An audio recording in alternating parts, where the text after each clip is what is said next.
नमस्कार बच्चों, paper 60 CA final economic laws SARFAESI act.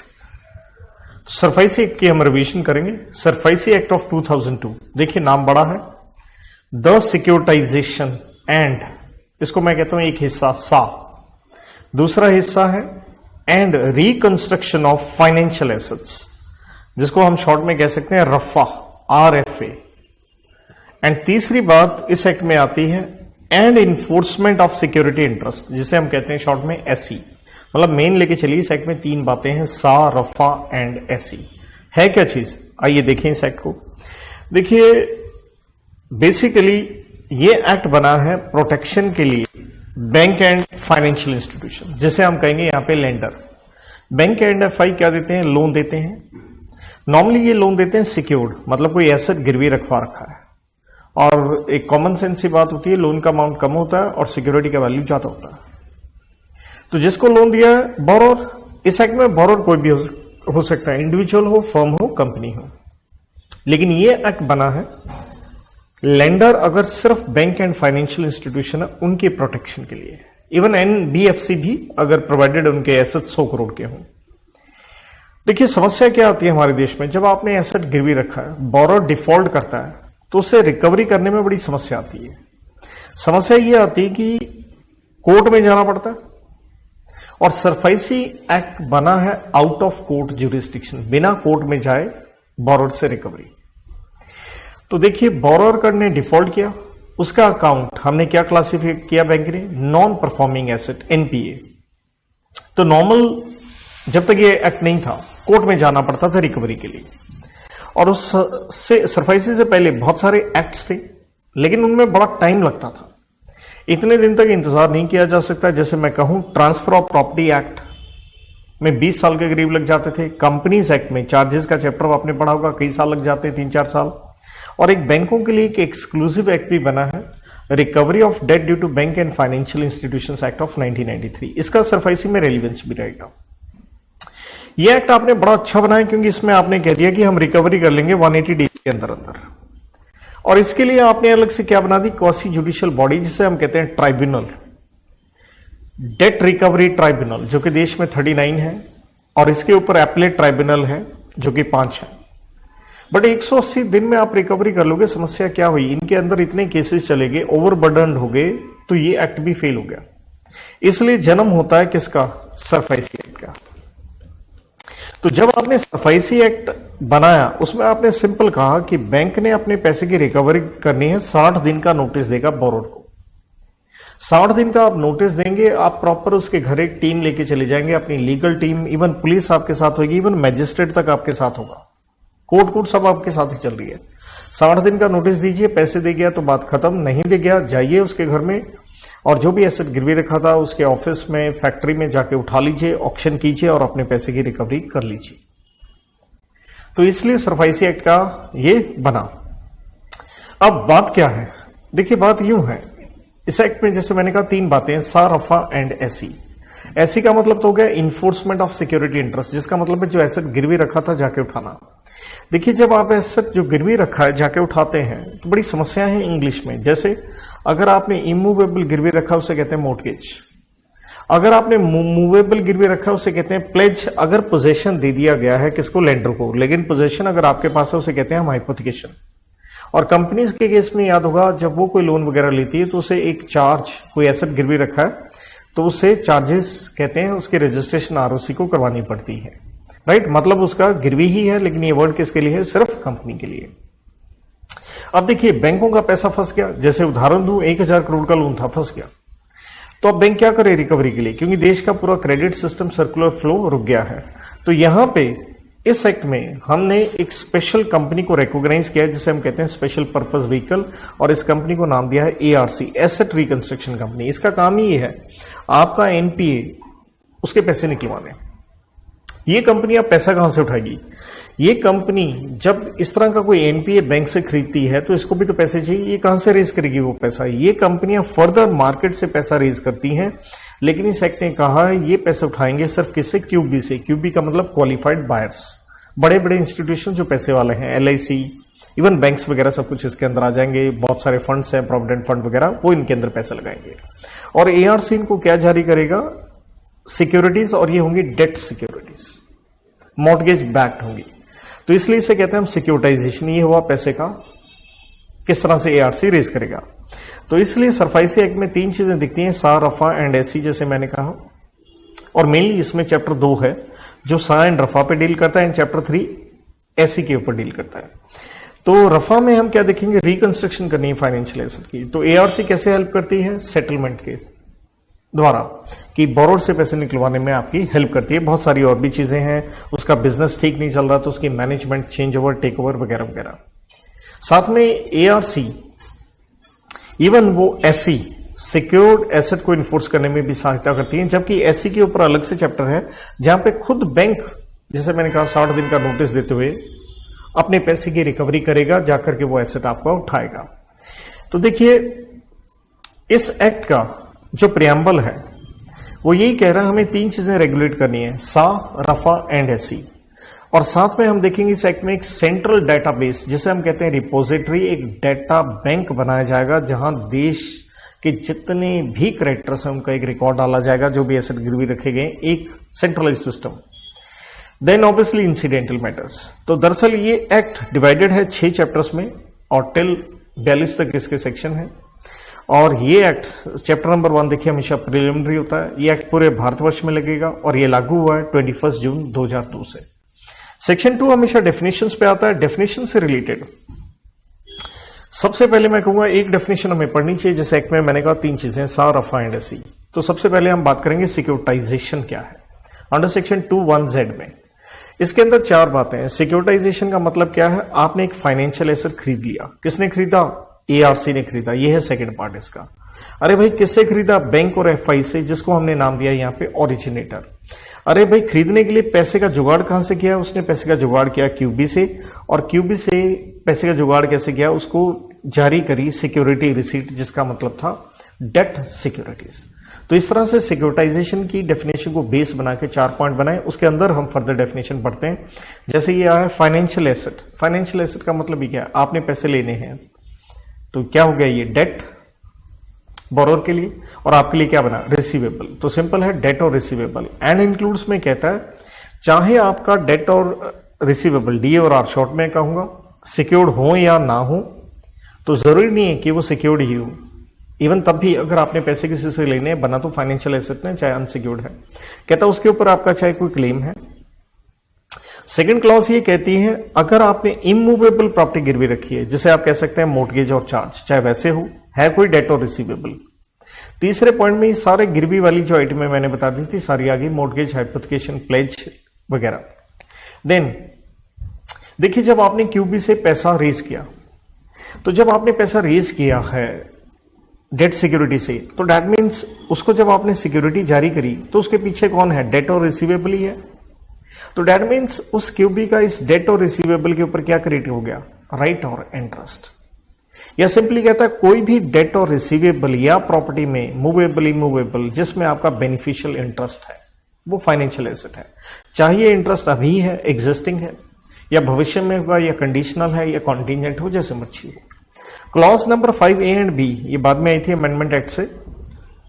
ये कहती है कि आरटीआई, दैट मीन्स आपका राइट है, टाइटल है, इंटरेस्ट है किसी भी टेंजिबल एसेट के ऊपर, और बी क्लॉज कहती है इंटेंजिबल एसेट या लाइसेंस वगैरह के ऊपर।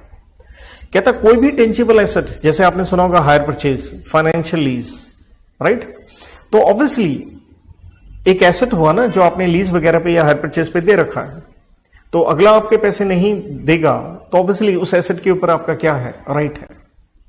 और अगर हायर परचेज में वो सारी किस्तें दे दे तो बोरोर ही क्या हो जाएगा? उसका मालिक। तो कहता हम इसे फाइनेंशियल एसेट ही मानेंगे। क्यों मानेंगे? क्योंकि एक ऑब्लिगेशन क्रिएट होती है, अगले ने क्या देने हैं? पैसे देने हैं, अनपेड पोर्शन, और अंत में वो सारे पैसे दे देगा तो ऑब्वियसली बोरोर उस एसेट को क्या कर सकता है? एक्वायर भी कर सकता है। नेक्स्ट पॉइंट में सिंपल है, सिर्फ इंटेंजिबल एसेट है, बाकी कंटेंट सारा सेम है। लास्ट क्लोज ये कहती कोई भी फाइनेंशियल असिस्टेंस किसने दी? इसकी डेफिनेशन है 2(1)(k) में, कहते ये फाइनेंशियल असिस्टेंस दी है बैंक और एफआई ने, पैसा दिया है आपको, लोन के रूप में कहो, एडवांस के रूप में कहो, गारंटी कह सकते हो, या इवन बैंक ने डेट सिक्योरिटी सब्सक्राइब की है, मतलब डिबेंचर लिए हैं, तो आपको तो पैसे दिए हैं ना, या लेटर ऑफ क्रेडिट वगैरह कोई भी सुविधा बैंक एफआई ने आपको दी है, debt is financial assistance. Asset reconstruction company क्या है? देखिए ऑब्वियसली इसको आरबीआई के पास एक स्पेशल रजिस्ट्रेशन लेनी पड़ती है अंडर सेक्शन 3 में, क्योंकि एक स्पेशल पर्पस व्हीकल अगर इसने काम करना है सा एंड रफा का, तो इसलिए आपको रजिस्ट्रेशन करवाना पड़ेगा। एसेट रिकंस्ट्रक्शन क्या है कि भाई जो खरीद लिया फाइनेंशियल एसेट एआरसी ने, किससे? बैंक एफआई से, क्या देते हुए उसको पैसे? Financial assistance. क्यों? क्योंकि बैंक एफआई ने जो आगे फाइनेंशियल असिस्टेंस दी थी उसको आपने क्या करना है? रियलाइज करना है। इसको कहते हैं हम एसेट रिकंस्ट्रक्शन। तो एआरसी ने बैंक एफआई से खरीदा फाइनेंशियल एसेट, तो यहां बैंक और एफआई के लिए एक वर्ड इस्तेमाल किया गया, डेट इज ओरिजिनेटर। उसे कहेंगे ओरिजिनेटर, क्योंकि ओरिजिन वहां से हो रहा है। क्यूबी का मतलब जैसे मैंने कहा, बैंक को, एफआई को, जो भी इन्वेस्टमेंट हाउसेस हैं, एलआईसी कह लीजिए, एआरसी कह लीजिए, trustees, financial corporations. Security receipt आपने क्यूबी को दी थी, तो सिक्योरिटी रिसीट क्या है? एक रिसीट है, या सिक्योरिटी कह लें, एआरसी ने दी, क्यूबी को दी, जो कि एक सबूत है कि क्यूबी ने क्या खरीदा है, आपके यहां पैसे लगाए हैं, और उसका हक है, राइट टाइटल इंटरेस्ट है किसके अंदर? फाइनेंशियल एसेट, जो कि मोर्टगेज्ड बैक्ड है, क्योंकि अल्टीमेटली क्यूबी आपको पैसे दे रहा है, डेट सिक्योरिटी मिली, लेकिन उसके पीछे कौन है? डेट और रिसीवेबल, और वो क्या है? उसके पीछे एक सिक्योरिटी है, मोर्टगेज्ड बैक्ड है। तो बेसिकली इस एक्ट में कारण क्या है, क्यों ये एक्ट लग रहा है? 3 चीजें हैं। देखिए आप बोरर हैं, आपने क्या कर दिया? डिफॉल्ट, इसलिए बैंक ने आपका अकाउंट क्या डिक्लेयर कर दिया? NPA, non performing asset. Default की डेफिनेशन 21J में 2 बातें हैं, आपने नहीं दिए डेट और अदर अमाउंट, बोरर ने किसको? सिक्योर्ड क्रेडिटर को। तो दैट मीन्स यहां डिफॉल्ट में आप देख रहे हैं सिक्योर्ड क्रेडिटर की बात हो रही है, अनसिक्योर्ड की बात नहीं हो रही है, जिसकी वजह से उसका अकाउंट क्रेडिटर ने अपनी बुक्स में क्या क्लासिफाई कर दिया? Non performing. और नॉन परफॉर्मिंग आप कैसे क्लासिफाई करते हो? आरबीआई की गाइडलाइंस के मुताबिक, या तो सबस्टैंडर्ड, या डाउटफुल, या लॉस एसेट। 9 महीने हो जाए पैसे नहीं मिले, इसे कहते हैं सबस्टैंडर्ड, राइट। 3 महीने हो जाए तो हम इसे कहते हैं सबस्टैंडर्ड। 9 महीने और ऐड कर दीजिए, 1 साल हो गया तो हम इसे कहते हैं डाउटफुल। 2 साल और ऐड कर दो, 3 साल हो गए, इसे हम कहते हैं लॉस एसेट। डिफॉल्ट का दूसरा हिस्सा आता है कि आपने पैसे नहीं दिए फिर से डेट वगैरह के, लेकिन आपके पास कौन सा? Debt securities. मतलब अगर किसी कंपनी ने डिबेंचर जारी किए हैं तो रिडेम्पशन तो करना होगा, अगर आप नहीं कर रहे हैं तो वो भी तो डिफॉल्ट हुआ। बट डेट सिक्योरिटीज को भी हम देखिए डिफॉल्ट मान के चलेंगे, क्योंकि हमने फाइनेंशियल असिस्टेंस में भी देखा कि बैंक वगैरह पैसा और डेट सिक्योरिटी से प्रोवाइड कर सकता है। लेकिन यह एक कंडीशन है, नॉर्मली डेट सिक्योरिटीज में क्या अपॉइंट किया जाता है? एक ट्रस्टी अपॉइंट किया जाता है। तो यहां पे कहता है कंडीशन ये है, आपने 90 दिन का क्या देना है? एक नोटिस देना है। 90 डेज का एक नोटिस पीरियड है, जो कि इधर वाले हिस्से में नहीं था, नॉर्मल वाले में, जब डेट सिक्योरिटीज नहीं है। तो ऑब्वियसली ये नोटिस कौन देगा? ट्रस्टी देगा, जिसके फेवर में सिक्योरिटी इंटरेस्ट क्रिएट हुआ है। बोरर में देखिए 4 बातें आती हैं। पहली बात तो बड़ी सिंपल सी बात है, कोई भी व्यक्ति या इवन पूल्ड इन्वेस्टमेंट व्हीकल जिसको आपने बैंक ने क्या दी है? फाइनेंशियल असिस्टेंस दी है। नंबर 2, अगर किसी आदमी ने गारंटी दी है या कोई भी एसेट गिरवी रखा है तो वो भी बोरर हो गया। नंबर 3, जैसे ही एआरसी ने बैंक से ये फाइनेंशियल एसेट खरीद लिया, अब ये बोरर किसका हो जाएगा? एआरसी का हो जाएगा खरीदने के बाद। एंड नंबर 4, अगर आपने डेट सिक्योरिटी से भी पैसा क्या किया है? रेज किया है, तब भी आप क्या है? बोरर है। तो इसलिए हमारा चैप्टर नंबर 2 सबसे पहले आता है सा एंड रफा के ऊपर, और ये चैप्टर आता है from section 3 till section number 12। तो जैसे मैंने कहा सेक्शन 3 में एआरसी ने स्पेशल पर्पस व्हीकल बनना है तो उसे रजिस्ट्रेशन करवानी पड़ती है। ये कंपलसरी है किसके पास? आरबीआई के पास, प्रेस्क्राइब्ड मैनर, फॉर्म, फीस के साथ। लेकिन आरबीआई कुछ कंडीशंस डालेगा। पहले वो देखेगा आपका ट्रैक रिकॉर्ड, कि इससे पहले आपकी जो भी आप बिजनेस कर रहे थे, आपकी बुक्स वगैरह इंस्पेक्ट करेगा। वो ये देखेगा पिछले 3 साल में रजिस्ट्रेशन से पहले आपके कोई लॉसेस तो नहीं रहे पिछले 3 साल में, ट्रैक रिकॉर्ड है। नंबर 2, आपको चलाने वाले क्या केपेबल है, जिसका मतलब है आपको चलाने वाले डायरेक्टर्स के पास तजुर्बा है, प्रोफेशनल एक्सपीरियंस है इससे रिलेटेड, या कहीं ऐसा तो नहीं वो कन्विक्ट हुए हो ऑफेंस ऑफ मॉरल टर्पिट्यूड में। एंड कैपेसिटी में ये आता है क्या आपके यहाँ एडिक्वेट अरेंजमेंट्स हैं इस तरह से इस एक्ट में सा रफा रियलाइजेशन करने की, मतलब एक प्रॉपर टीम लीगल सेटअप आपके पास है। नंबर 4, अगर आपका कोई इन्वेस्टर ऐसा है जिसने एआरसी में 10% पैसा लगा रखा है पेड अप कैपिटल में, तो उसे यहाँ एक स्पेशल नाम दिया गया है स्पॉन्सर 21ZH के अंदर, तो स्पॉन्सर एक सही व्यक्ति होना चाहिए एज पर आरबीआई की guidelines, fit and proper person. Then और भी कंडीशंस आरबीआई बता सकता है, जैसे बताया गया है नेट ऑन फंड्स कम से कम होने चाहिए 100 करोड़ के अगर आपने एआरसी का काम करना है। बिना एआरसी से पूछे देखिए आप कोई अमेंडमेंट या ऑल्टरेशन नहीं कर सकते हैं, जैसे एआरसी का नाम बदल लिया या उसका रजिस्टर्ड एड्रेस बदल लिया या आपने सब्सटेंशियल चेंज, डेल्टाइज चेंज मैनेजमेंट में किया हो, जैसे दो कंपनी आपस में अमालगामेट कर जाए तो ये भी एक मैनेजमेंट में चेंज है, राइट। या बिजनेस बेच देना या अपने शेयर्स किसी को ट्रांसफर कर देना या स्पॉन्सरशिप, जैसे मैंने 10% की लिमिट कहा था, उसमें चेंज हो जाए, तो वो चेंज होने से मैनेजमेंट पे इंपैक्ट होगा, पहले आप आरबीआई से पूछेंगे। और मैनेजमेंट का मतलब है चाहे किसी को डायरेक्टर अपॉइंट करना है, एमडी, सीईओ, या हटाना या अपॉइंट करना। देन सेक्शन 4 कहता है जैसे आपको रजिस्ट्रेशन मिल जाती है आरबीआई के द्वारा, तो अगर आरबीआई स्वाभाविक आपके ऊपर कुछ टर्म्स एंड कंडीशंस लगाता है, अगर आप उसका डिफॉल्ट करेंगे तो वो उसको कैंसिल कर सकता है आपके रजिस्ट्रेशन को। तो यहाँ एक कोड की है, ग्राउंड्स क्या है, सीबीआई फील्ड्स। सी से आपने उनकी कंडीशंस का कंप्लायंस नहीं किया, बी से आप ये स्पेशल बिजनेस, ये जो एआरसी वाला है सारफ आप कर ही नहीं रहे हो। आई से मैंने क्लियर कहा था आपने पैसे सिर्फ क्यूबी से लेने हैं, तो अगर आपने इन्वेस्टमेंट क्यूबी की नहीं है तो क्यूबी का पैसा नहीं और कोई पैसा आप आम जनता से ले नहीं सकते, कैंसिल हो जाएगा। फेलियर में 4 चीजें आती हैं, किस चीज का फेलियर है आपकी तरफ से, 4 चीजों का। कोड की है मेड, एम से आप एआरसी हो, आपको स्पेशल अकाउंट्स बनाने पड़ते हैं, आपने नहीं बनाए। ए से अमेंडमेंट करने से पहले आपने अप्रूवल लेनी थी, आरबीआई की नहीं ली। आई से आरबीआई कभी भी इंस्पेक्शन करेगा, आप उन्हें अलाउ नहीं कर रहे हो। डी से आप उनकी डायरेक्शंस नहीं मान रहे हो, तो कैंसिलेशन से पहले वो आपको एक reasonable opportunity of being heard पक्का देगा, लेकिन आपके पास एक राइट है अपील करने का। Central government ministry of finance को आप कर सकते हो 30 दिन के भीतर। लेकिन एक बढ़िया चीज है, आपका ये कैंसिलेशन नहीं होगा जब तक क्यूबी का अगर आपके पास इन्वेस्टमेंट है पैसा, जब तक वो पैसा अगर आप रीपे नहीं करेंगे तब तक आप एआरसी बने रहेंगे, कैंसिलेशन नहीं होगा चाहे आपने डिफॉल्ट किया है।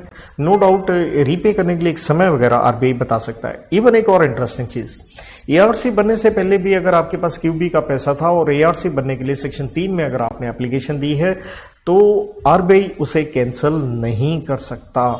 दैट मीन्स अगर उसे कैंसिल भी कर दिया है तो स्टिल आपको क्या माना जाएगा, एआरसी ही माना जाएगा, क्योंकि क्यूबी को प्रोटेक्ट करना जरूरी है जब तक उसका पैसा ना लौटा दें। तो सेक्शन नंबर 5 ये कहता है एआरसी ने क्या किया, 2L में पढ़ के आए थे हम, फाइनेंशियल एसेट खरीद लिया, किसका, बैंक एफआई का।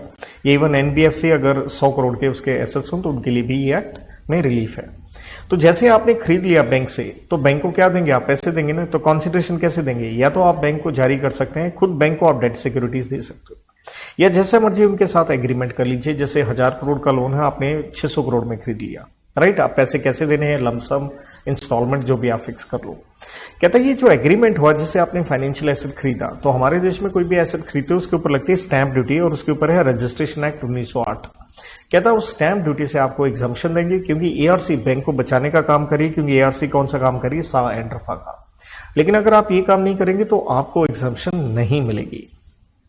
देन कहता है एआरसी ने जैसे फाइनेंशियल एसेट खरीद लिया, क्या होगा, मैं इसे कहता हूं सब्स्टिट्यूशन इफेक्ट होगा। अब आप बोरोर के लिए क्या बन जाएंगे, लेंडर। जितने भी आपके डॉक्यूमेंट्स थे, कोई भी contract, agreement, deed, power of attorney, cases कुसेस जो भी है एज इट इज चलता रहेगा, लेकिन एक सब्स्टिट्यूशन इफेक्ट हो जाएगा, वो अब होंगे एआरसी के नाम पे। तो सारे केस, कॉन्ट्रैक्ट्स वगैरह उसी के नाम हो जाएंगे।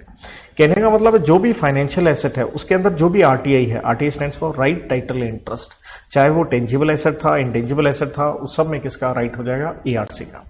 लेकिन जहां तक केसेस की बात करें तो हो सकता है दुनिया भर के केसेस चल रहे हों, अब एआरसी ने खरीद लिया तो एआरसी एक रिक्वेस्ट कर सकता है एपलेट ट्राइब्यूनल को, प्लीज आप एक डेट रिकवरी ट्राइब्यूनल में ये सारे केसेस ट्रांसफर कर दीजिए, क्योंकि मैंने बैंक का ये फाइनेंशियल एसेट खरीद लिया है।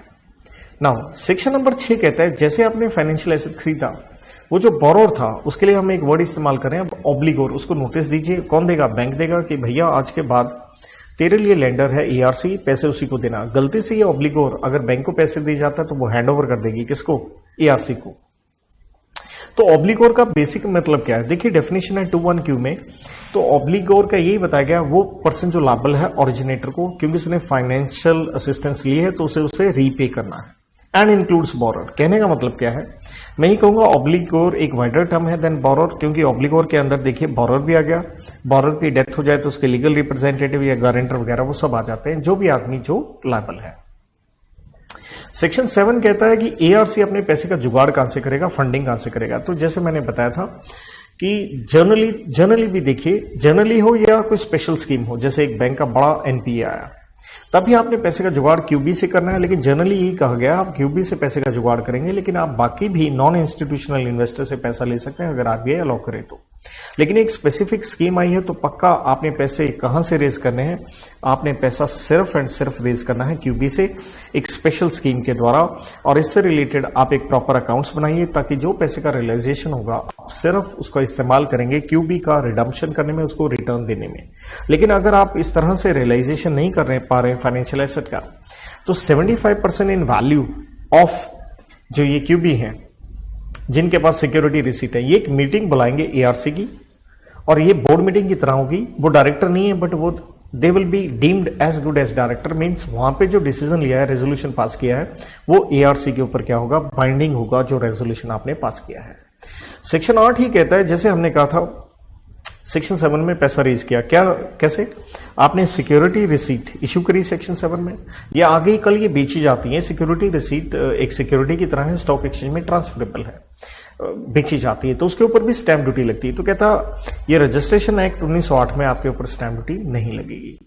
सेक्शन नंबर 9 डील करता है रफा के ऊपर कि रफा आप किस तरह से करेंगे, मेजर्स ये एआरसी करेगा, एक कोड की बना के दी है, एसएमएस कर दीजिए। किसने किया, दीपिका पादुकोण ने रणबीर को। ऐसे है ये आपका जो भी बिजनेस है, एसेट है, क्योंकि आपने पैसे नहीं दिए हैं तो क्या करेगा ये, ऑब्वियसली बोरोर के बिजनेस को सेल कर सकता है, लीज कर सकता है होली या पार्ट, या आपकी मैनेजमेंट ये टेक ओवर कर सकते हैं मींस, या चेंज ओवर मींस अगर आपका बिजनेस जो है आप कमा नहीं पा रहे हो तो भी पैसे नहीं दे पा रहे हो, ये कहेंगे हम आपका काम करेंगे एंड वहां से रिकवरी कर लेंगे।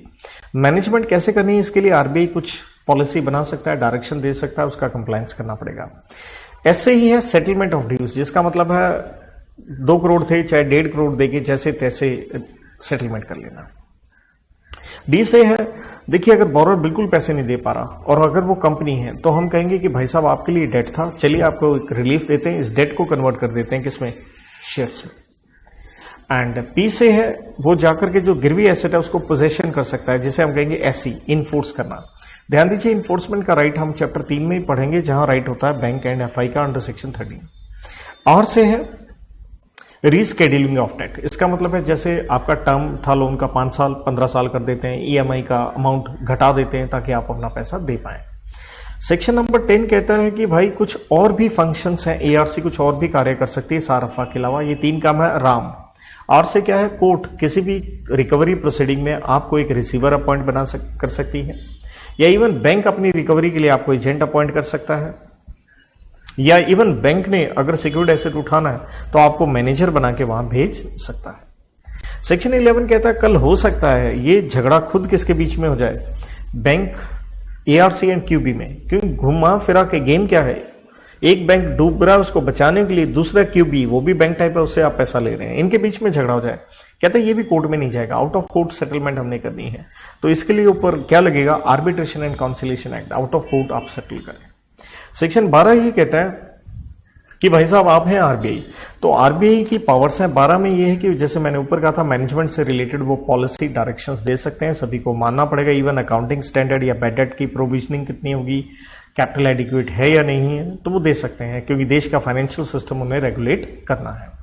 12 ये कहता है वो एआरसी से कोई भी स्टेटमेंट इंफॉर्मेशन मांग सकते हैं, और 12 कहता है इससे रिलेटेड वो ऑडिट और इंस्पेक्शन कर सकते हैं, और उन्हें अगर गड़बड़ लगती है तो वो एडिशनल डायरेक्टर्स भी अपॉइंट कर सकते हैं, अपने ऑफिसर्स डिप्यूट कर सकते हैं आपकी वर्किंग को चेक करने के लिए, और इवन आपके जो पुराने डायरेक्टर हैं या चेयरमैन हैं उनको ये निकाल भी सकते हैं। चैप्टर 3 आता है एससी के ऊपर, इन्फोर्समेंट ऑफ सिक्योरिटी इंटरेस्ट, लेकिन जिसका मतलब है जो एसेट गिरवी रखा था वो खुद जाके कौन उठाएगा, सिक्योर्ड क्रेडिटर।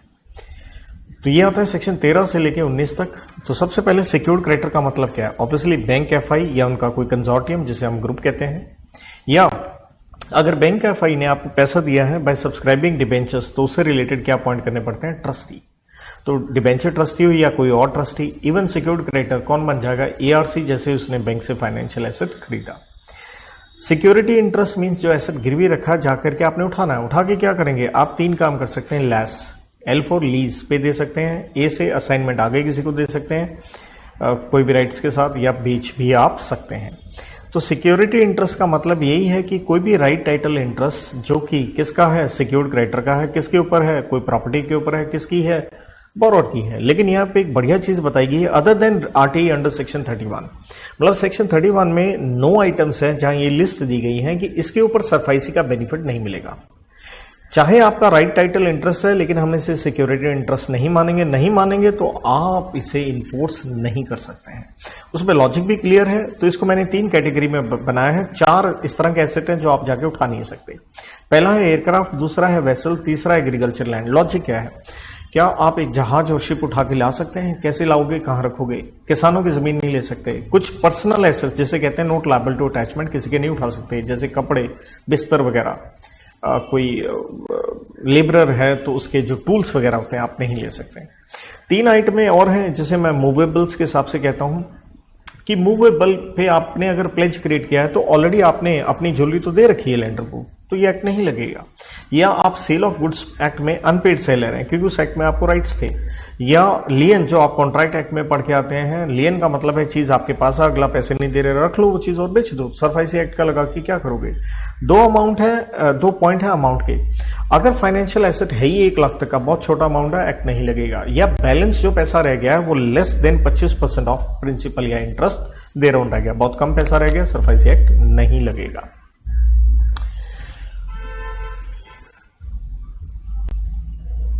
इसके बाद सेक्शन 13 स्टार्ट करें। कैसे आप इन्फोर्स करेंगे? पहली बात यह है विदाउट कोर्ट इंटरवेंशन, क्योंकि मैंने कहा था पुलिस, मैजिस्ट्रेट सब आपके साथ आ रहा है। कोर्ट का यहां कोई लेना देना नहीं, कोई स्टे ऑर्डर नहीं मिलेगा।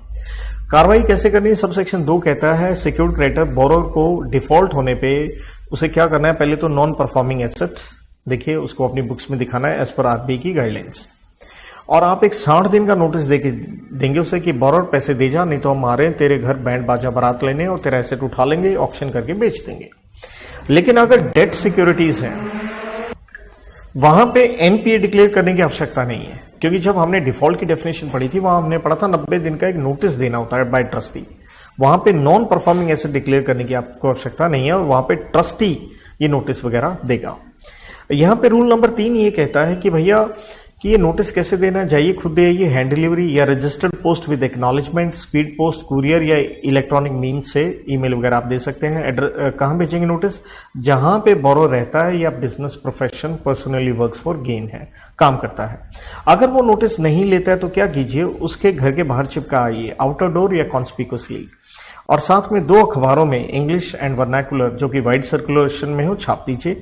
और अगर बोरोर कंपनी है तो उसके रजिस्टर्ड ऑफिस या ब्रांच पे ये नोटिस भेज दीजिए। एक से ज्यादा बोरोर है तो सभी को आपको नोटिस देना पड़ेगा। एक केस था JM financial asset reconstruction limited versus state of Maharashtra का। यहां क्या हुआ, बोरोर एक रिलीफ लिया है under Maharashtra relief undertaking act. तो ध्यान दीजिए सरफाइसी एक्ट में आपका राइट है इन्फोर्स करना बिना कोर्ट के इंटरवेंशन के, क्योंकि इसका सेक्शन 35 ये कहता है कि सरफाइसी का ओवरराइडिंग इफेक्ट है बाकी सब लॉज के ऊपर। देयर आफ्टर आपने नोटिस दे दिया, नोटिस के अंदर कंटेंट्स क्या लिखने, ये लिखेंगे भैया इतना अमाउंट है और ये तेरी सिक्योरिटी गिरवी है, हम लेने आ रहे हैं। अब आपके पास एज ए बोरोर रेमेडी क्या है? सब सेक्शन 4 कहता है आप ज्यादा से ज्यादा एक रिप्रेजेंटेशन कहीं या ऑब्जेक्शन दे सकते हैं आप क्रेडिटर को, और यहां क्रेडिटर की ड्यूटी ये है उसे 15 दिन के अंदर इसके ऊपर रिप्लाई करना पड़ेगा। बस ये एक आपके लिए छोटा सा रिलीफ है और उसमें रीजंस भी बताने होंगे क्यों वो आपके ऑब्जेक्शन से सेटिस्फाइड नहीं है। इसके बाद क्या होगा, आपके पास एक रिलीफ है, हम आगे देखेंगे। आप सेक्शन 17 में डेट रिकवरी ट्राइब्यूनल में अपील कर सकते हैं, बस वो आपके लिए एक अलग से रिलीफ रहेगा। एंड इसके अलावा कोई रिलीफ आपको नहीं मिलेगा। ये चीज हेल्ड की गई थी देवी इस्पात versus state bank of India में। सुप्रीम कोर्ट ने कहा भाई और आपको कोई रिलीफ नहीं मिलेगा। 13(4) यही कहता है कि अब ये जैसे 60 दिन बीत जाते हैं, सिक्योर्ड क्रेडिटर क्या रिकवरी मेजर एक्सरसाइज करेगा? ऑब्वियसली वो आपका एसेट उठा लेगा, उठा के क्या करेगा? एलएएस, लीज असाइनमेंट ट्रांसफर, या इवन आपकी मैनेजमेंट बिजनेस की टेक ओवर की जा सकती है। तो कहता अगर मैनेजमेंट सेवरेबल है, अलग अलग पार्ट में डिवाइड हो सकती है, तो वही हिस्सा उठाया जाएगा जिससे संबंधित आपने लोन लिया है, एसेट गिरवी रखा है। और मैनेजमेंट को मैनेज करने के लिए या जो भी एसेट आप उठा के लाए हैं, एक मैनेजर वगैरह अपॉइंट आप कर सकते हैं। और अगर गलती से वो एसेट बोरर ने क्या किया, किसी थर्ड पार्टी को बेच दिया और उसने एक्वायरर ने खरीदा है वो गुड फेथ में, तो आप उस एक्वायरर को कह सकते हैं अगर उसने पैसे नहीं दिए तो ये पैसे वो किसको दे, सिक्योर्ड क्रेडिटर को दे। देन अगर रूल 4 यहां कहता है अगर आपने मूवेबल प्रॉपर्टी जाके उठाई है तो देखिए पंचनामा तैयार कीजिए, जिसका मतलब है एक पूरा कॉपी, एक रिकॉर्ड, एक इन्वेंट्री बनाएं, क्या क्या सामान उठाया और 2 गवाहों के आप साइन भी करवाएं और बोरर को भी ईमेल करते हुए ये बता दीजिए ये है पंचनामा। देन ये प्रॉपर्टी संभाल के रखना ड्यूटी किसकी है, सिक्योर्ड क्रेडिटर की या उसके ऑथराइज्ड ऑफिसर की। वो उसकी वैल्यूएशन करवाएगा। क्यों? क्योंकि ऑक्शन से आप सामान बेचेंगे तो एक रिजर्व प्राइस आप फिक्स कर लेंगे। तो आप ऑक्शन से बेच सकते हैं या कोटेशन या कह लीजिए पब्लिक टेंडर, आम जनता को इन्वाइट कर सकते हैं या इवन कोई प्राइवेट ट्रेडी एग्रीमेंट भी किया जा सकता है। देन देखिए जैसे ही आप ये उसका एसेट बेच देते हैं तो आप बोरर को 30 दिन में बताएंगे और साथ में 2 अखबारों में भी देखिए छापेंगे, क्योंकि जब आपने बेचना है रिजर्व प्राइस, ये वो, डेट, टाइम, प्लेस, एडवांस जिसे हम कहते हैं, अर्नेस्ट मनी वगैरह कितना होगा वो सब बताएंगे। और जो नए बोरर ने, नए एक्वायरर ने जब ये एसेट खरीद लिया, आप उसको एक जारी कर देंगे सर्टिफिकेट ऑफ सेल। सबसेक्शन 5 ये कहता है अगर बोरर के बिहाफ पे कोई और आदमी पेमेंट कर जाए, बड़ी अच्छी बात है, क्रेडिटर को तो पेमेंट चाहिए थी, ये भी वैलिड डिस्चार्ज है। 5 ये कहता है अगर इमूवेबल प्रॉपर्टी है तो अगेन वही प्रोसीजर है मूवेबल वाला, आप वही वैल्यूएशन कराएं, रिजर्व प्राइस वही ऑक्शन से मंगवाएं और आप हाईएस्ट बिडर को चीज बेच दीजिए। लेकिन अगर बिडिंग नहीं आती रिजर्व प्राइस पे तो आप दोबारा से बिडिंग जब करेंगे तो यहां एक सिक्योर्ड क्रेडिटर को राइट है कि सब्सिक्वेंट सेल में इवन वो खुद भी खरीद सकता है और जब वो खरीदेगा तो लोन की तरफ वो अमाउंट उसका क्या कर दिया जाएगा, एडजस्ट कर दिया जाएगा। देयर आफ्टर देखिए ये केस था अनिल कुमार बाटला वर्सेस इलाहाबाद बैंक का। जब हमने कहा 2 अखबारों में छापना है, अंग्रेजी एंड देसी, कौन सी जो वाइड सर्कुलेशन में है, तो आपने एक देसी अखबार हिंदी का इस्तेमाल किया, राष्ट्रीय सहारा, तो ये वाइड सर्कुलेशन में नहीं था तो ये वैलिड नहीं है। रूल नंबर 9 कहता है जब आप इसे बेचेंगे, कब बेचेंगे, नए खरीदार को एक सर्टिफिकेट जारी करेंगे ताकि उसको ऑनरशिप मिले, डिलीवरी वगैरह उसके ऊपर है। तो कहता है जब आपने पब्लिक नोटिस निकाला 2 अखबारों में, उसके 30 दिन पहले आपने नहीं बेचना। 30 दिन का वो एक तरह से अखबारों के द्वारा नोटिस पीरियड रहेगा, या जो हमने कहा नोटिस ऑफ सेल जो हमने बोरर को भी 30 दिन का देना था। और अगर सब्सिक्वेंट सेल होती है तब, मतलब पहली बार जब बिडिंग नहीं आई तब भी 15 दिन का एक टाइम पीरियड रहेगा, तब तक आप सेल नहीं करेंगे। सेल जैसे हमने कहा हाईएस्ट बिडर को होगी, रिजर्व प्राइस से कम पे नहीं होगी और जिसने खरीदा उसको अर्नेस्ट मनी जो एडवांस था उसको साथ में लेते हुए कम से कम 25% तक टोटल मिला के पैसे देने होंगे उसी दिन या अगले वर्किंग दिन तक देने होंगे। बाकी 75% वो 15 दिन के भीतर दे सकता है, लेकिन अगर पार्टी चाहें तो ये टाइम बढ़ा के 3 महीना किया जा सकता है। ये बैलेंस नहीं देगा तो स्वाभाविक है क्रेडिटर ये अमाउंट क्या कर लेगा, फॉरफिट कर लेगा। अब जब एक्वायरर ने सारे पैसे दे दिए तो उसको ऑनरशिप मिलनी चाहिए फ्री फ्रॉम इनकम्बरेंस, जिसका मतलब है इसके ऊपर किसी और का राइट नहीं रहेगा। मान लीजिए ये एसेट किसी और के पास भी गिरवी है तो आप एक्वायरर को कह सकते हो भाई साहब आप पहले कुछ पैसे दे दें ताकि किसी और का राइट, क्योंकि आपने तो पेमेंट करनी है, हम वो खत्म कर दें। और अगर ये ज्यादा पैसे दे देगा तो सरप्लस हम इसको 15 दिन में लौटा देंगे। देयर आफ्टर केस था जे राजीव सुब्रमण्यम वर्सेस पांड्यास का।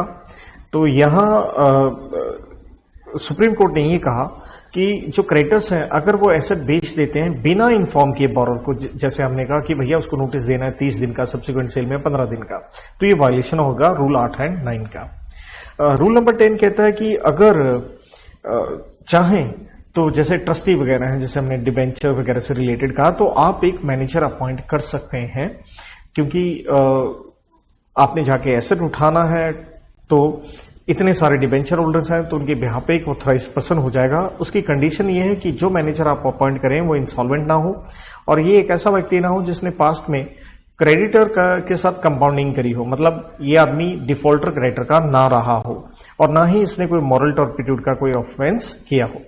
और जब ये मैनेजर अपॉइंट किया जाएगा हम इसे प्रिज्यूम करके चलेंगे कि ये एक एजेंट है बोरर का ही, मतलब एक तरह से प्रॉपर्टी प्रोटेक्ट करनी है, लेकिन हम मान के चलेंगे वो एजेंट का है तो बोरर का एजेंट है और बोरर ही उसके एक्ट और ओमिशन के लिए क्या होगा, लायबल होगा।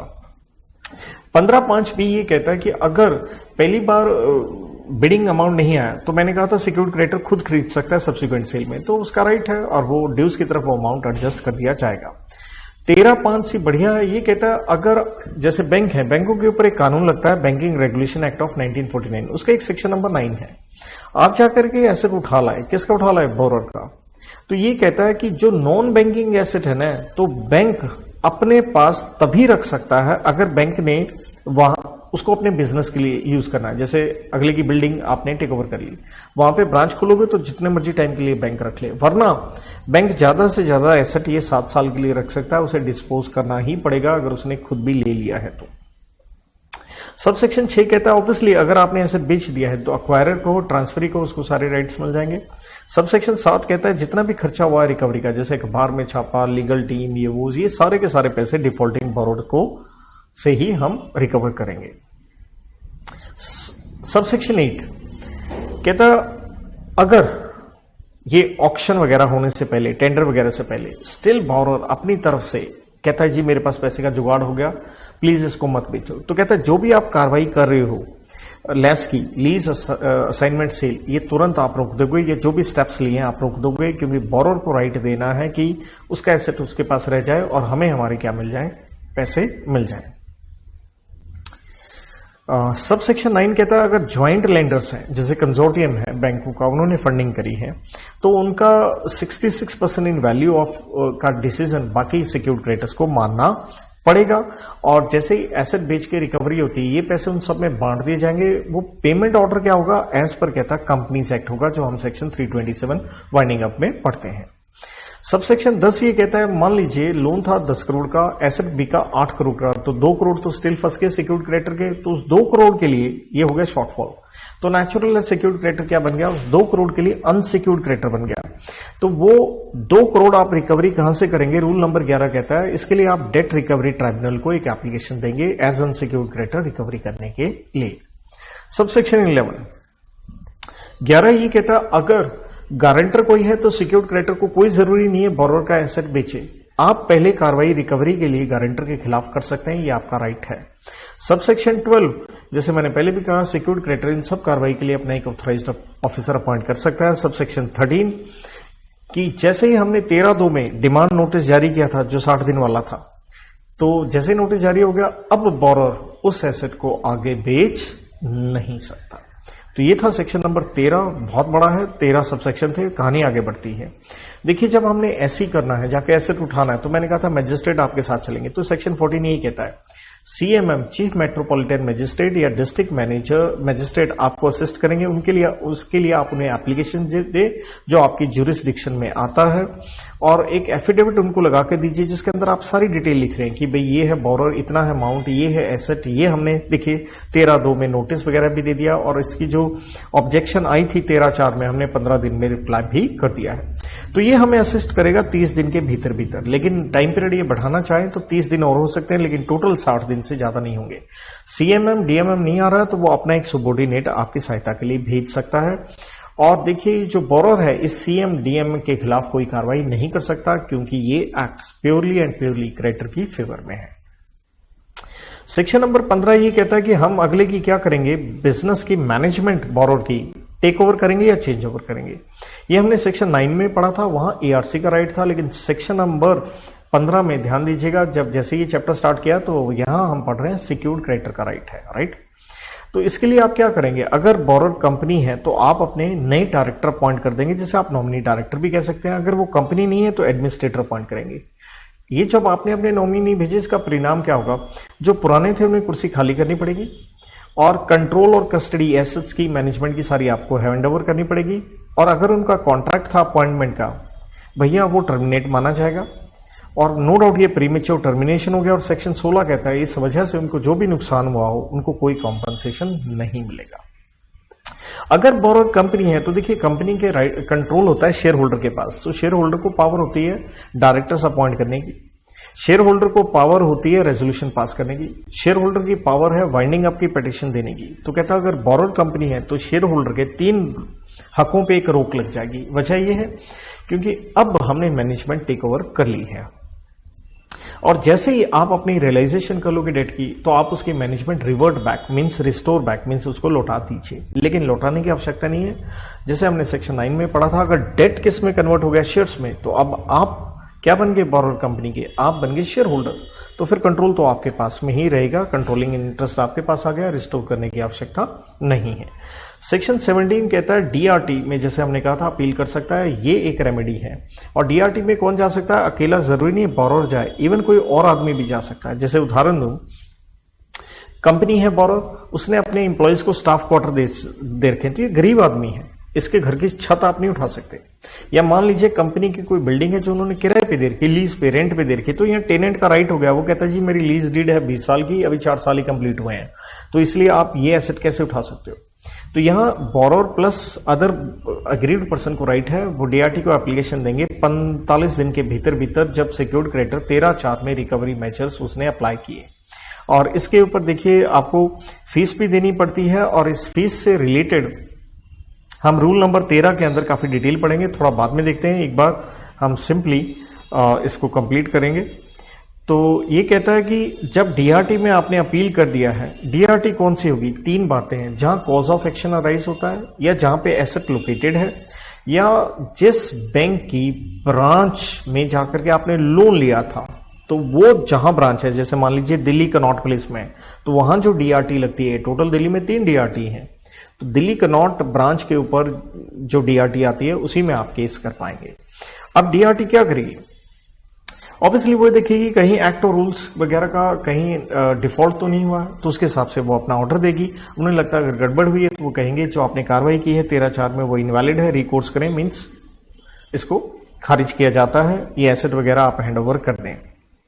लेकिन अगर आप टेनेंट है तो टेनेंसी राइट से रिलेटेड यहां डीआरटी को 5 चीजें देखनी है।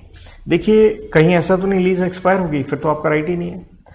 और लीज से related transfer of property act 1882 का सेक्शन 65 लगता है, जिसके अंदर कुछ कंडीशंस है, कहीं उसका डिफॉल्ट तो नहीं है। नंबर 3, कहीं ऐसा तो नहीं है कि डीड में साफ लिखा गया था भाई आप गिरवी नहीं रखेंगे, मॉर्गेज नहीं करेंगे, तो कहीं उसका वायलेशन तो नहीं है। नंबर 4, कहीं ऐसा तो नहीं है कि आपने किराए पे लीज डीड क्रिएट करी है, आपको जब 13/2 में डिमांड नोटिस दिया गया था, इन दैट सिचुएशन तो देखिए आपको एज ए टेनेंट राइट नहीं मिलेंगे, वरना आपको राइट्स मिल सकते हैं।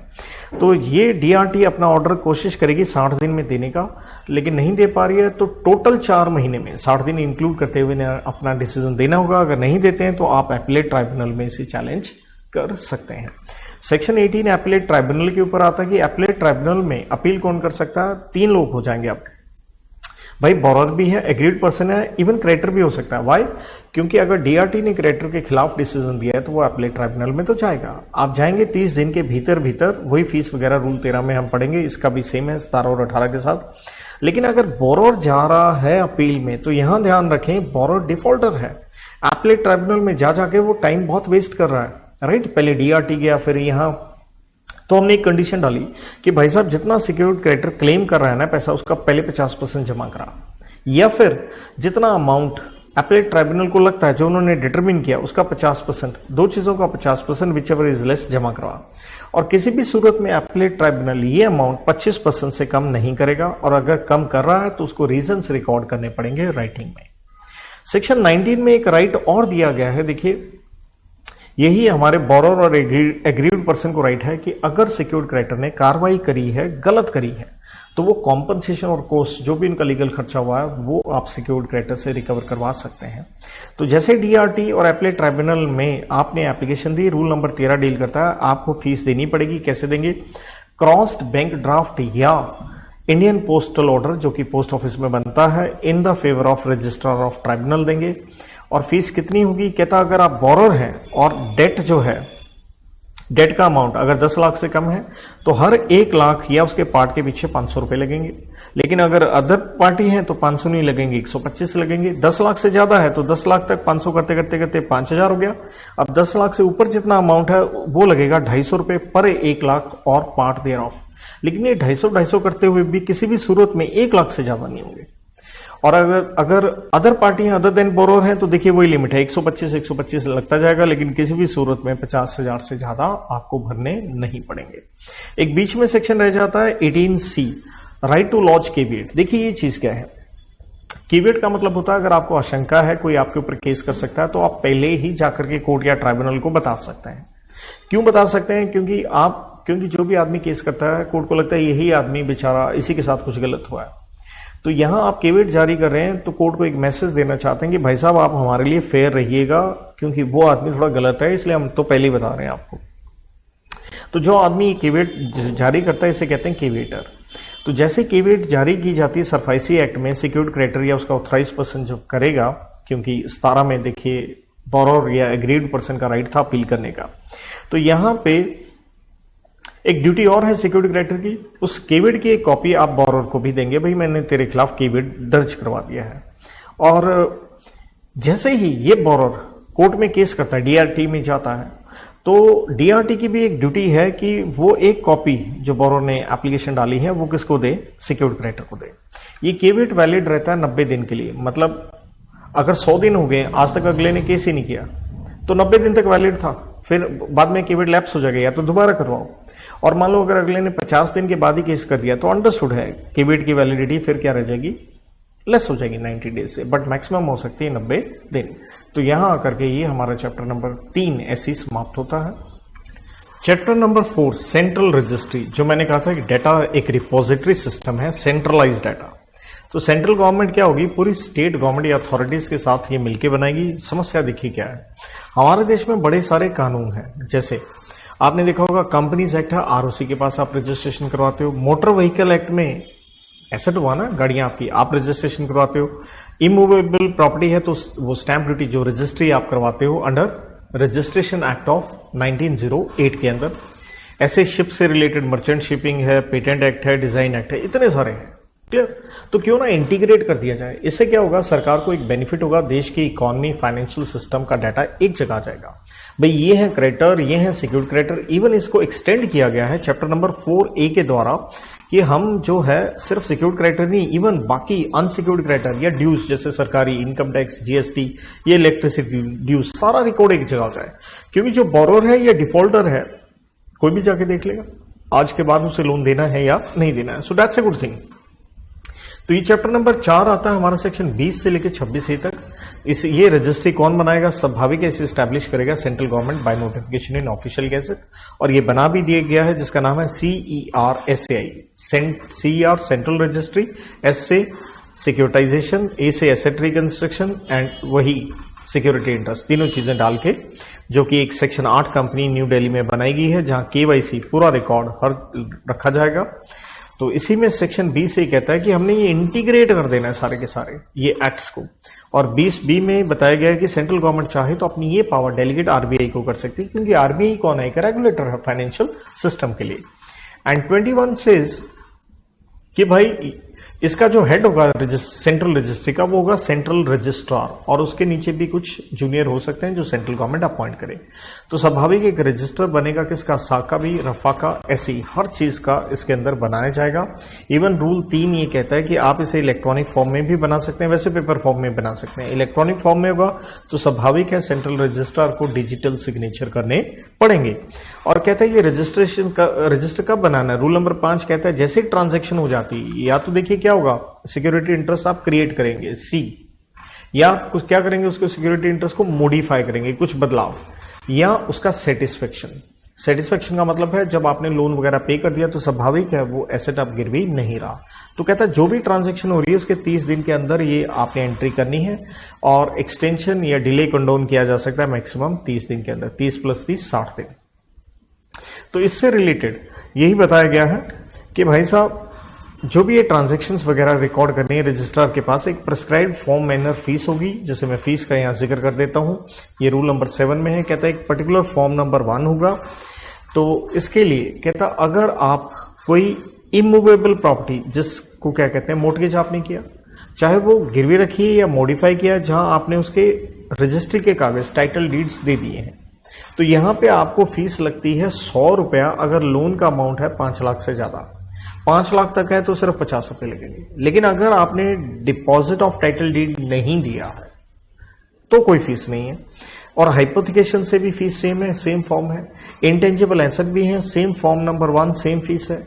और कोई अंडर रिकंस्ट्रक्शन है बिल्डिंग वगैरह ये वो, तो भी सेम ही है। और अगर आप सेटिस्फाई कर रहे हो तो फॉर्म चेंज हो जाएगा, फॉर्म नंबर 3 है लेकिन कोई फीस नहीं लगेगी। सा एंड रफा की रजिस्ट्रेशन करवाते हो तो फॉर्म 3 है, फीस है 500 रुपए। और सा एंड रफा की अगर आप सेटिस्फेक्शन करते हो, पेमेंट कर देते हो तो फॉर्म 3 में 50 रुपए की फीस है। कोई फॉर्म में इंफॉर्मेशन आपने रिकॉर्ड करवानी है तो 10 रुपए की फीस है। और अगर वो 30 प्लस 30 दिन, मैंने कहा था एक्सटेंशन हो सकता है रजिस्ट्रेशन में, वो बीत गए हैं 60 दिन, तो देखिए 10 गुना तक आपको फीस लग सकती है। सेक्शन 24 यही कहता है कोई भी मॉडिफिकेशन हुई है सिक्योरिटी इंटरेस्ट में, जो एसेट गिरवी रखा था, जैसे पहले 10 किले जमीन थे, अब रह गए 5 किले क्योंकि अगले ने आधा लोन वापस कर दिया, तो मॉडिफिकेशन आपको करवानी पड़ेगी। और 25 यही कहता है सेटिस्फेक्शन, जिसका मतलब है बोरर ने पैसे पे कर दिए, या सेटिस्फाई का मतलब है कोई भी एसेट देकर के उसने आपसे सेटलमेंट कर ली, तो 30 दिन के भीतर ये सेटिस्फेक्शन का रिकॉर्ड, ये एंट्री रजिस्ट्रार के यहां होगी और एक कॉपी उसके बोरर को भी दी जाएगी। सेक्शन 26 ये कहता है क्योंकि ये एक सरकारी पब्लिक नोटिस है, ये रजिस्ट्री, कोई भी जाइए उनकी साइट पे, इवन साइट का मैं आपको यहाँ नाम बताऊं, ये लिखा हुआ है CERSAI.org पे जाइए, कोई भी आदमी इंस्पेक्शन कर सकता है। ऑब्वियसली कोई कॉपी वगैरह लेनी है तो एक उसके ऊपर फीस वगैरह आपको जरूर लगेगी।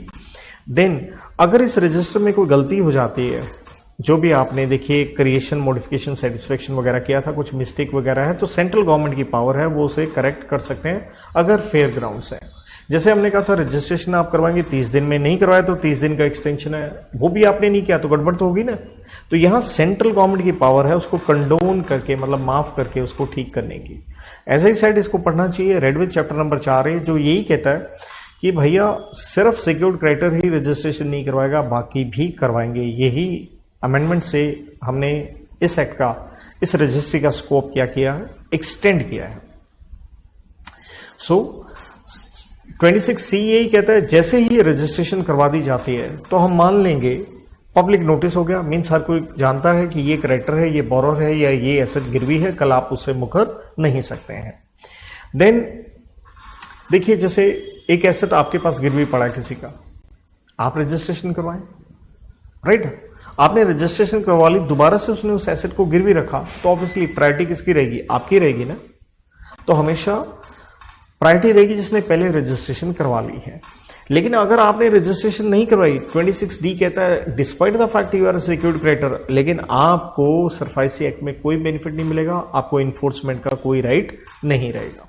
एंड 26E यही कहता है कि भैया सिक्योर्ड क्रेडिटर हमेशा ऊपर होना चाहिए प्रायोरिटी ऑर्डर में, तो इसलिए उसको priority all over other debts रहेगी। जैसे हमने कहा इस एक्ट में आप अनसिक्योर्ड क्रेडिटर, गवर्नमेंट ड्यूज, ये सब रजिस्टर करवाने हैं, लेकिन राइट तो किसका रहेगा, सिक्योर्ड क्रेडिटर का ही पहले रहेगा, subject to IBC code. IBC code के अंदर एक सेक्शन 53 में प्रायोरिटी ऑर्डर है, कहता उसके साथ जरूर हमने हार्मोनाइज करके ये प्रायोरिटी ऑर्डर देखना है। Chapter number 5 dealing with penalties, section 27 से 30D। तो कहता पेनल्टी कब लगेगी अगर आपने डिफॉल्ट किया है सेक्शन 23 का, जब हमने कहा था फाइलिंग करवानी है आपने सेंट्रल रजिस्ट्री के पास, या मॉडिफिकेशन 24 का, या सेटिस्फेक्शन का, जो हमने कहा था फाइलिंग करवानी है। पेनल्टी कंपनी के ऊपर है, ऑफिसर ऑफ कंपनी के ऊपर है, सिक्योर्ड क्रेडिटर कह लीजिए या उसका ऑफिसर कह लीजिए, और ये लगेगी 5,000 रुपए maximum per day of default. Section 28 omit है। 29 कहता है अगर ऑफेंसेस किए हैं किसी भी आदमी ने as to this entire act, या कोशिश कर रहा है, तो आपको मैक्सिमम 1 साल तक की जेल और फाइन भी लग सकता है, जो अथॉरिटीज को ठीक लगे, और बोथ। सेक्शन 30 कहता है कोग्निजांस ऑफ ऑफेंस, मतलब कौन सी कोर्ट में आपके खिलाफ केस चलेगा, मेट्रोपॉलिटन मैजिस्ट्रेट और judicial magistrate of first class. Now section 30A से D क्या कहता है, दिस इज इंपॉर्टेंट। 30 ये कहता है इफ यू आर, अगर आप ARC या कोई व्यक्ति हैं और आपने आरबीआई की डायरेक्शंस का कंप्लायंस नहीं किया, तो आपके ऊपर penalty after reasonable opportunity of being heard लगेगी। और यहां पे पेनल्टी आपके ऊपर कौन लगाएगा, एडजुडिकेटिंग अथॉरिटी होगी, जो कि कुछ नहीं है, आरबीआई के ये ऑफिसर्स हैं, और उनकी डायरेक्शन नहीं मानने पे आपके ऊपर पेनल्टी लग सकती है 1 करोड़ रुपया, या 2 गुना जो अमाउंट इन्वॉल्व है ऑफेंस के अंदर, 1 करोड़ या 2 गुना, और उन दोनों में से क्या लेंगे, विच एवर इज हायर लेंगे। और फर्दर आपको 1 लाख रुपए डेली, अगर आपने पेनल्टी नहीं दी, एक मतलब इसके बाद भी आपका डिफॉल्ट कंटिन्यू रहा, तो 1 लाख रुपए आपको डेली लग सकता है। और ये पैसे आपने जमा करवाने हैं 30 दिन के अंदर। अगर आपने 30 दिन के अंदर पे कर दिए हैं तो आपके खिलाफ कोई कोर्ट में कार्रवाई की नहीं जाएगी, बात हो गई खत्म। लेकिन अगर आपने 30 दिन में पैसे नहीं दिए हैं तो भैया इवन अगर आप एआरसी हैं, क्योंकि एआरसी का डिफॉल्ट था, तो आपका रजिस्ट्रेशन जो हमने सेक्शन 3 में पढ़ा था वो कैंसिल कर दिया जाएगा। सिर्फ इस पेनल्टी के ऊपर आप सेक्शन 30B के अंदर अपील कर सकते हैं 30 दिन, इवन ये टाइम बढ़ाया भी जा सकता है। ये एक एपेलेट अथॉरिटी है सेक्शन 30C में। अगेन ये आरबीआई के ऑफिसर्स या उनकी कमेटी ही है, तो वहां आप अपील कर सकते हैं। जब ये पेनल्टी का पैसा आपके ऊपर लगाया गया, आप नहीं दे रहे हैं, तो 30D उसकी रिकवरी की बात करता है कि 30 दिन में हमने कहा था आपको देने हैं। तो रिकवरी कैसे करी जाएगी? देखिए, अगर आपका कहीं भी कोई बैंक में करंट अकाउंट है तो वो स्टेट वे आरबीआई डेबिट कर देगा। इवन अगर आपका कोई डेटर है तो डेटर ने आपको पैसे देने, उसको एक नोटिस दिया जाएगा और वो उसके ऊपर बाइंडिंग होगा कि भाई साहब आप जो पैसे हैं अपने क्रेडिटर को ना देते हुए ये पैसे किसको दें, आरबीआई के पास जमा कराएं। और अगर ये आदमी पैसे जमा करवा देता है तो इसकी लायबिलिटी टुवर्ड्स डिफॉल्टर खत्म हो जाएगी। और ये अगर पैसा मान लीजिए एआरसी का या डिफॉल्टर का पड़ा है किसी बैंक में, और बैंक वाले कहते हैं कि जी हम तो नहीं आपको पैसे देते आरबीआई को, क्योंकि आपके पास पासबुक नहीं है, पासबुक दिखाओ, तो पासबुक नहीं मांग सकते। या जैसे पोस्ट ऑफिस है तो जो भी डिपॉजिट रिसीट है, जैसे एनएससी वगैरह हम पोस्ट ऑफिस में करवाते हैं, they can not ask for. Same way insurance company के पास आपका पैसा पड़ा है तो कोई पॉलिसी डॉक्यूमेंट नहीं चाहिए, आरबीआई ने आपको नोटिस दे दिया, वो आपसे निकलवा लेंगे। और अगर आप उनको पैसे नहीं देंगे तो आप ही मान लिए जाएंगे पर्सन इन डिफॉल्ट, और आपके एसेट बेच के एक रिकवरी करवाई जाएगी थ्रू कोर्ट डिक्री। और यहां पे कोर्ट कौन सी होगी? जहां पे आप रहते हैं या आप अपना बिजनेस कर रहे हैं जिसका हेड ऑफिस वगैरह है। तो इसके साथ हम आ गए हमारे आखिरी चैप्टर नंबर 6 मिसलेनियस पे, फ्रॉम सेक्शन 31 से 42 तक। सेक्शन 31 हमने ऑलरेडी पहले कर लिया था कि 9 चीजों के ऊपर ये एक्ट नहीं लगेगा। 31 ही कहता है सेंट्रल गवर्नमेंट की पावर है इन पब्लिक इंटरेस्ट, वो एग्जम्प्ट कर सकती है कुछ बैंक और फाइनेंशियल इंस्टीट्यूशंस को कि आपके ऊपर ये एक्ट की धाराएं नहीं लगेंगी by notification in official gazette. और ये नोटिफिकेशन पहले बोथ हाउसेज ऑफ पार्लियामेंट में पेश होगा। कम से कम 30 दिन के लिए इसे यहां रखना है, चाहे वो एक सेशन हो या एक से ज्यादा हो। और काउंटिंग करते समय 30 दिन की अगर एडजर्नमेंट होती है सेक्शन की मोर देन 4 कॉन्जिक्यूटिव डेज से, 4 दिन से ज्यादा है तो हम उसको कंसिडर नहीं करेंगे। 32 कहता है कोई भी जो इस एक्ट से रिलेटेड जो अथॉरिटीज हैं, आरबीआई कहें, सेंट्रल रजिस्ट्रार कहें, सिक्योर्ड क्रेडिटर या उसका ऑफिसर कहें, जो भी उन्होंने कोई कार्रवाई इस एक्ट में करी है, क्योंकि सिक्योर्ड क्रेडिटर का राइट था कि इन्फोर्स करना, तो आप उनके खिलाफ एज ए बोरर कोई एक्शन नहीं ले सकते। उनको है protection from action taken in good faith. 33 कहता है अगर ऑफेंस किया है कंपनी ने, जैसे हमने पेनल्टी की बात करी, तो कंपनी के अंदर यहां सिर्फ कंपनी नहीं है, बॉडी कॉर्पोरेट भी है, फर्म भी है, एसोसिएशन ऑफ इंडिविजुअल वगैरह भी है। तो लायबिलिटी सिर्फ कंपनी की नहीं होगी, उसके पर्सन इंचार्ज की होगी, उसके director, manager, CS, other officer की भी होगी, अगर वो उनका कनाइवेंस है डिफॉल्ट के अंदर। ये बच सकते हैं अगर ये साबित करें कि ये ऑफेंस विदाउट नॉलेज है, दे एक्सरसाइज ड्यू डिलिजेंस। देखिए सरफाइसी एक्ट में हमने क्लियर कहा कि आप बोरोर वगैरह कोई दिक्कत है डीआरटी में जाए या अपीलेट ट्राइब्यूनल में जाए, तो डैडमिन सेक्शन 34 कहता है आप किसी सिविल कोर्ट में केस कर नहीं सकते। 35 ये कहता है, जो हमने पहले भी इसका जिक्र किया था, इस एक्ट का क्या होगा, ओवरराइडिंग इफेक्ट होगा बाकी एक्ट्स के ऊपर। और 36 ये कहता है लिमिटेशन एक्ट 1963 अप्लाई करेगा। लिमिटेशन का मतलब है टाइम पीरियड बताता है ये एक्ट अलग अलग चीज की कार्रवाई के लिए, तो लिमिटेशन एक्ट सरफाइसी एक्ट के साथ चलेगा। एंड 37 को 35 के साथ देखना चाहिए, जैसे हमने कहा था 35 में ओवरराइडिंग इफेक्ट है, लेकिन 37 कहता है हम ऐसे ही किसी लॉ के अगेंस्ट नहीं है, application of other laws not barred, rather हम कोई डेरोगेट नहीं करें, उनके साथ इन एडिशन ही कोशिश की जाएगी, लेकिन जहां इनकंसिस्टेंसी होगी वहां सरफाइसी एक्ट की चलेगी। 38 कहता है सेंट्रल गवर्नमेंट रूल्स बना सकते हैं, जितना भी हमने इसके अंदर पढ़ा है। एंड 39 ये कहता है कि वैसे इस चीज का आज के दिन कोई रेलिवेंस नहीं है, ये है कि कुछ प्रोविजंस जो है इस एक्ट की लगेंगी जब सेंट्रल रजिस्ट्री सेटअप हो जाएगी, जो कि अब हो चुकी है।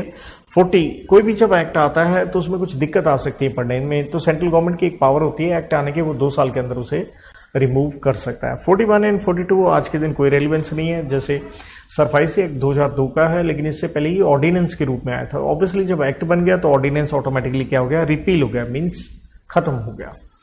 तो ये थी भैया मेरी तरफ से फास्ट थोड़ी रिवीजन। जिसने पढ़ रखा है ऑब्वियसली उसको थोड़ा एक बेनिफिट मिलेगा। Hope so it serves you. Have a good time, good luck and God bless.